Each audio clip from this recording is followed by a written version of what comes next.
नमस्कार मित्रांनो चॅनलला नवीन असाल तर सबस्क्राईब नक्की करा।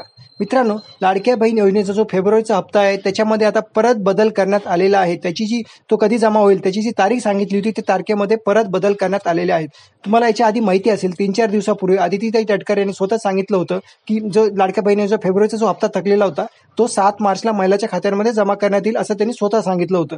पण आता तो 7 मार्चला जमा होणार नाही, त्याच्यामध्ये परत बदल करण्यात आलेले आहे। परत नवीन तारीख सांगितलेली आहे आणि ही तारीख सांगितलेली आहे ती आदितीताई तटकरे यांनी स्वतः सांगितलेली आहे। आता त्यांनी जी नवीन तारीख सांगितली, नवीन तारीख सांगताना त्यांनी काय सांगितलं की जो हप्ता आहे फेब्रुवारी महिन्याचा त्याचे 1,500 रुपये आहेत ते आंतरराष्ट्रीय महिला दिन जो आहे, आंतरराष्ट्रीय महिला दिन, त्या महिला दिनाच्या दिवशी सर्व महिलांच्या खात्यांमध्ये फेब्रुवारीचे 1,500 रुपये हे जमा करण्यात येतील। आणि आंतरराष्ट्रीय महिला दिन हा आहे 8 मार्चला, म्हणजे तो उद्या आहे, म्हणजे 8 मार्चला महिलांच्या खात्यांमध्ये फेब्रुवारीचा जो हप्ता थकलेला आहे तो जमा करण्यात येणार आहे।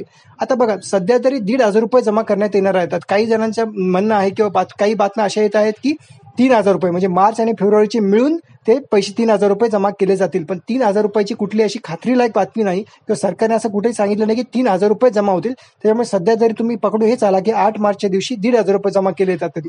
आता 3,000 रुपये म्हणजे मार्च आणि फेब्रुवारीचे मिळून आले तर ती चांगलीच गोष्ट आहे।